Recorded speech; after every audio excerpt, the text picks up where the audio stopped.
तुम्हा लोकांची ही एक मजा असते बघ. आम्हा लोकांची म्हणजे तुम्हा लोकांची म्हणजे तुझ्यासारख्यांची की ज्याला एकाच वेळी अनेक गोष्टी येत असतात.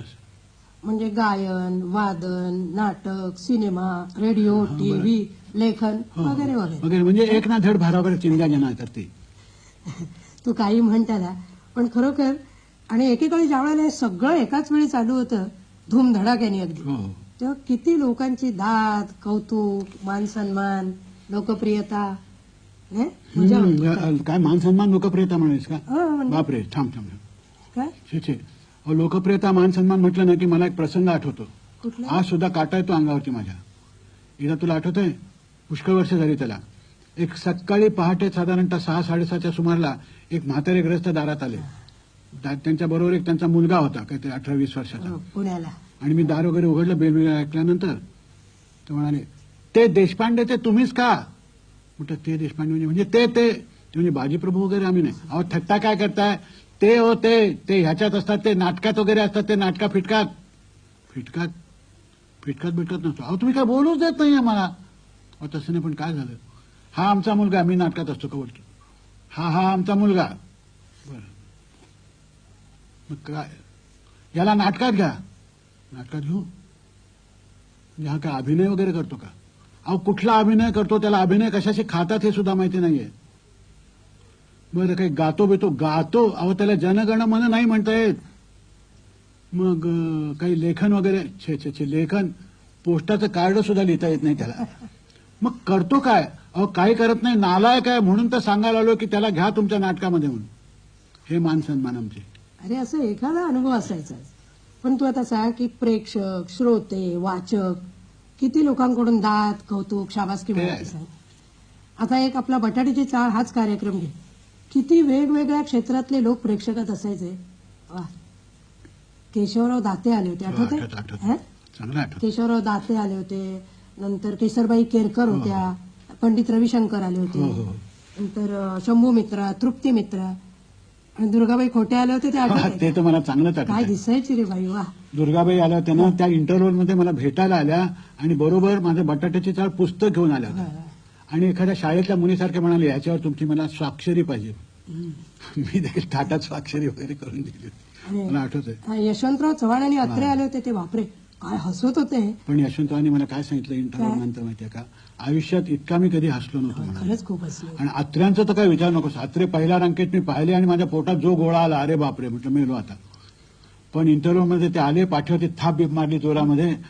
आणि त्या दिवशी रात्री 2 वाजता मला एक फोन आला. मला आठवतंय. दचकून उठलो. काय, कोण आहे? मी म्हटलं पु ल देशपांडे बोलतोय. मी आचार्य अत्रे बोलतोय. बरं ह्या वेळेला मला काही कळेना. काय करताय? आता म्हटलं सभ्य माणसं रात्री 2 वाजता काय करतात? आपल्या घरी झोपलेली असतात, दुसरं काय करणार? अरे आम्ही आत्ता तुमच्यावरचा लेख लिहून संपवला. रात्री 2 वाजता. उद्याचा मराठा वाचा. बापरे, पुन्हा पोटात गोळा. काय उद्याच्या मराठ्यात देव जाणे. आणि त्याप्रमाणे दुसऱ्या दिवशी बघतो तर बटाट्याची चाळ याच्यावरती अग्रलेख छापून आला होता.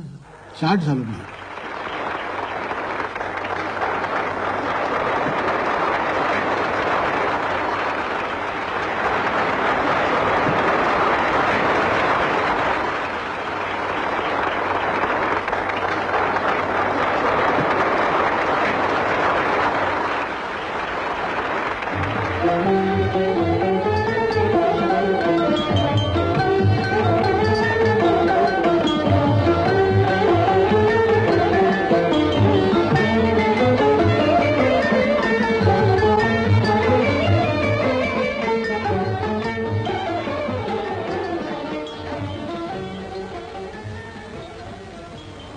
हे सूर कानावर पडले की माझं मन 30-35 वर्षांनी मागे जातं एकदम. आमची बटाट्याची चाळ, वारावरची वरात, आसामी वगैरे नाट्यप्रयोगाची ही एक वाद्यसंगीतातली नांदी होती. म्हणजे सिनेमातले लोक ज्याला टायटल म्युझिक म्हणतात तसं हे टायटल म्युझिक होतं. 17 फेब्रुवारी 1961 रोजी मुंबईच्या भारतीय विद्याभवनामध्ये INTच्या महोत्सवामध्ये या बटाट्याच्या चाळीचा पहिला प्रयोग झाला. म्हणजे 30 वर्षापूर्वी. आता त्यापूर्वी 2-2.5 वर्ष मी लंडनला तिथल्या महाराष्ट्र मंडळाच्या मदतीसाठी बटाट्याची चाळ या माझ्या पुस्तकातून अभिवाचन केलेलं होतं काही लेखांचं. पण त्यानंतर या INTच्या महोत्सवामध्ये मात्र मी रंगमंचावरून बहुरूपी खेळच करायचं असं ठरवलं आणि त्याप्रमाणे भारतीय विद्याभवनामध्ये हा पहिला खेळ झाला. त्याला प्रचंड प्रतिसाद मिळाला. त्यानंतर प्रयोग होतच राहिले, कितीतरी प्रयोग झाले. प्रत्येक प्रयोग म्हणजे हाऊसफुल. मुंबईतले बहुतेक प्रयोग हे बिर्ला मातोश्री सभागारात झाले. त्याच्यावर एक आठवलं, एकदा माझा बिर्ला मातोश्रीमध्ये संध्याकाळी प्रयोग होता आणि मी मेकअपसाठी वगैरे म्हणून 2-2.5 तास अगोदर थिएटरकडे गेलो तर तिथे प्रचंड लोकांचा क्यू लागला होता पुढल्या आठवड्यातलं तिकीट रिझर्व्ह करण्यासाठी. आता त्या लोकांना काहीतरी बोलायचं म्हणून मी सहज म्हटलं, अहो तिकिटासाठी इतकं उन्हातान्हात तिष्ठत राहण्याच्या लायकीचा खेळ नाही आहे हा. तर त्यातले एक चटकनग्रस्त मला म्हणाले, तुम्हाला कसं कळणार, तुम्ही कुठे पाहिला हा खेळ? तेवढ्यासाठी नव्हे तर सतत 2.5-3 तास न थकता हा खेळ करायचा म्हणजे तेवढी ताकद राहायला पाहिजे होती. आणि मी मुख्यतः मुंबईतच हे खेळ करत असे, त्यामुळे बाहेरच्या लोकांना बघायची काही सोय नव्हती. तेव्हा असा विचार आला की जसा स्टेजवरती हा शो होतो, जसा हा खेळ होतो, तसं त्याचं चित्रीकरण करावं म्हणजे मग ती फिल्म गावोगावी दाखवता येईल. म्हणून मग एका प्रयोगाला प्रेक्षागारामध्ये 3 कॅमेरे ठेवून त्याचं चित्रीकरण करायला सुरुवात केली. चित्रीकरण झालं आणि फिल्म पाहतो तर ते चित्रीकरण नसून विचित्रीकरण होतं असं वाटायला लागलं. म्हणजे कॅमेराने जिथे जवळ येऊन दृश्य टिपायला पाहिजे होतं ते टिपलंच नाही. मिड शॉट किंवा क्लोजअप वगैरे म्हणतात असलं काही नाहीच मुळी. एखाद्या अतिशय आदरणीय माणसापुढे जसे नम्रतेने माणसं दूर उभे राहतात तसे काही कॅमेरे माझ्यापासून दूर उभे राहून काय जे टिपायचं ते टिपत होते. त्यामुळे मी एवढासा दिसायला लागलो.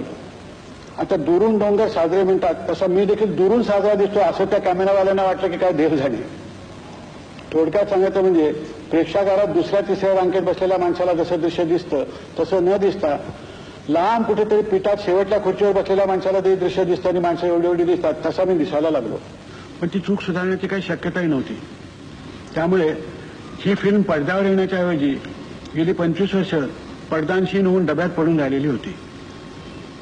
मधल्या 25 वर्षाच्या काळामध्ये तंत्रविज्ञान इतकं पुढे गेलं की त्या नव्या यंत्रांच्या सहाय्याने आपल्याला जशी पाहिजे तशा प्रकारची ही फिल्म तयार करता यायला लागली. म्हणजे लॉंग शॉट्स जे होते ते क्लोजअपला येता यायला, मिड शॉट्स होते ते मिड शॉट घेता यायला लागले अशी झाली. आणि त्या आमच्या तंत्रज्ञ मित्रांनी विलक्षण परिश्रम करून जीवापाड मेहनत करून ही फिल्म तयार केली. ती फिल्म आता आपल्या समोर येते. बटाट्याच्या चाळीचे खेळ करताना त्या चाळीतली रहिवासी मंडळी माझ्या अंगात नाना प्रकारची रूपं घेऊन संचार करत असत. त्या संचाराचाच हा खेळ आहे असं समजा तर मग करायची सुरुवात.